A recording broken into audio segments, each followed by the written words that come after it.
वंदे मातरम। आप सभी का नेटवर्क 10 में स्वागत है। मैं हूं संजय गिरी। महाराष्ट्र का नेतृत्व देवेंद्र फडणवीस को सौंपा गया है। जी हां, एक बार फिर देवेंद्र वहां पर मुख्यमंत्री बने हैं। बेशक राज्य में महायुति की शानदार सफलता के पीछे कई कारण गिनाए जा सकते हैं, लेकिन राज्य स्तर पर अगर देखा जाए तो युवा नेता देवेंद्र फडणवीस को ही असली सूत्रधार माना जा रहा है। फिर चाहे चुनाव की रणनीति बनानी हो या साथी सहयोगी दलों से सामंजस्य रखना हो, हिंदुत्व सनातन की मुखर आवाज हो, हर जगह देवेंद्र फडणवीस सुलझे हुए और सक्षम नेता के तौर पर महाराष्ट्र में आ गया है। शीर्ष नेतृत्व ने उन पर भरोसा किया और उनका अपना जो अटल विश्वास था कि वो एक समुंदर है जिसकी लहर लौट कर आएगी, और ऐसा ही कुछ उन्होंने एक बार कहा भी था। एक बार फिर देवेंद्र फडणवीस राज्य के मुख्यमंत्री बन गए हैं, और वे भी प्रचंड बहुमत के साथ। महाराष्ट्र के मुख्यमंत्री देवेंद्र बीजेपी के दिग्गज नेताओं में हैं। एक तरह से बीजेपी के शीर्ष नेतृत्व ने उन पर जो भरोसा जताया है, वो कहीं ना कहीं देवेंद्र फडणवीस उन कसौटियों पर खरे उतरे हैं जिन पर हर किसी को आशा थी कि देवेंद्र फडणवीस महाराष्ट्र में कुछ नया कर सकते हैं। और यही है कि उनकी छवि जो है उसको सामने रखकर जो चुनाव हुआ उससे देश भर में उनकी एक नई पहचान बनी है। यह सफर नागपुर के एक नौजवान का मेयर के रूप में शुरू हुआ था, और अब वे तीसरी बार मुख्यमंत्री बने हैं।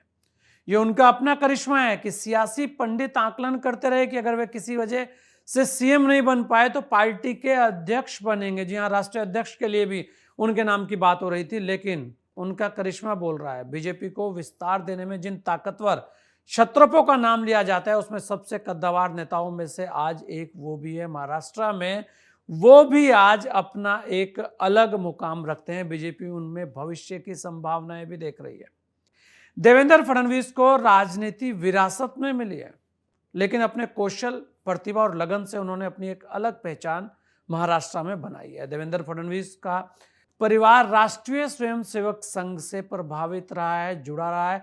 देवेंद्र फडणवीस ने भी संघ को अपनाया है। एक बार सक्रिय राजनीति में आए तो फिर पीछे मुड़कर नहीं देखा, और मात्र 27 साल की उम्र में वो नागपुर के मेयर बने। और उन्होंने जिस तरीके से वहां पर काम किया, उससे लोगों को उनकी प्रतिभा का एहसास हो गया था।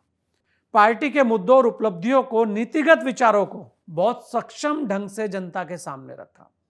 वे हिंदुत्व और सनातन की परखर आवाज भी बने रहे।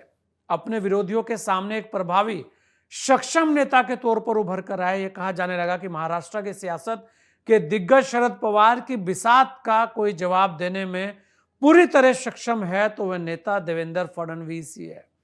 देवेंद्र फडणवीस कहीं कमजोर नहीं दिखे, और यही कारण है कि जनता में उनकी उपस्थिति रही और लगातार लोगों का प्यार उन्हें मिलता चला गया। और इस बार के जो रिजल्ट आए हैं, उन्होंने हर किसी को हैरत में डाल दिया।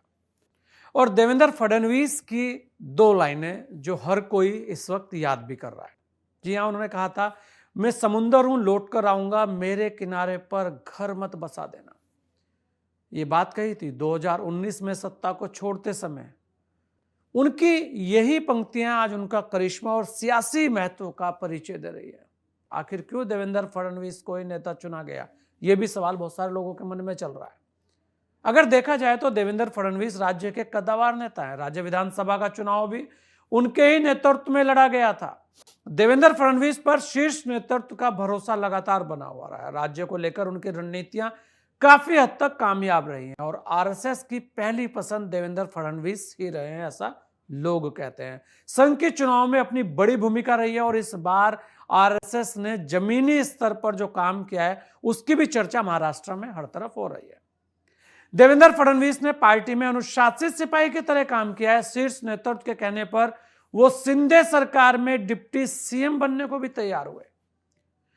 बीजेपी राज्य में अपना विस्तार और प्रभाव, वर्चस्व चाहती है। निश्चित तौर पर देवेंद्र फडणवीस सुलझे हुए नेता हैं। राज्य में पार्टी को विस्तार देने के लिए वे सक्षम और काबिल नजर आते हैं।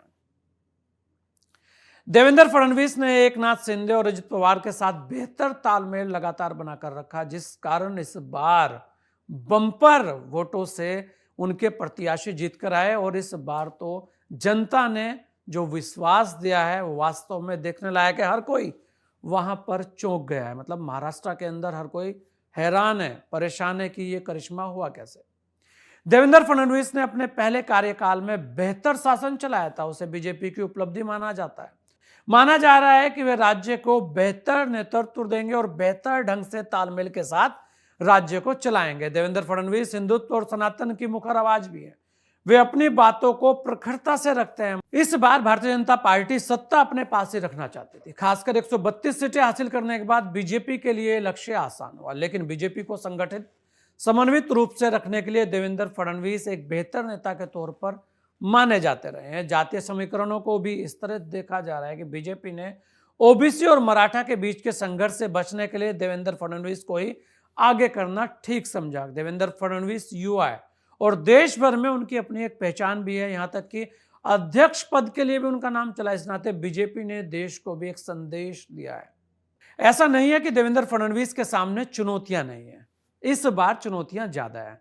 सबसे बड़ी चुनौती की जो साथ के घटक दल हैं एनसीपी और शिवसेना, उनको साथ में लेकर चलना और जो कार्यकर्ताओं का विश्वास है उस पर खरा उतरना। और इस बार जनता ने जिस हिसाब से बहुमत दिया है उसे देखकर लगता है कि इस बार जनता भी बहुत कुछ चाहती है, यानी कि हर ओर से देवेंद्र फडणवीस के सामने चुनौतियां हैं और चुनौतियों पर खरा उतरना यही सबसे बड़ी एक चुनौती रहेगी। देखने वाली बात यह रहेगी कि देवेंद्र फडणवीस इस बार की सत्ता में कौन सा करिश्मा करते हैं और कौन से वो नए काम करते हैं जो वास्तव में अभी भी अधूरे रह गए थे, क्योंकि जो उनकी लाइन है, मैं समुंदर हूं लौट कर आऊंगा, वो आज चर्चा का विषय बनी हुई है। आपकी क्या राय है देवेंद्र फडणवीस को लेकर? आप क्या सोचते हैं भारतीय जनता पार्टी की महाराष्ट्र की सत्ता को लेकर? अपनी राय अवश्य में दीजिएगा, क्योंकि आपकी राय भी बड़ा महत्व रखती है। इस विशेष पेशकश में इतना ही, दीजिए मुझे इजाजत। जय हिंद।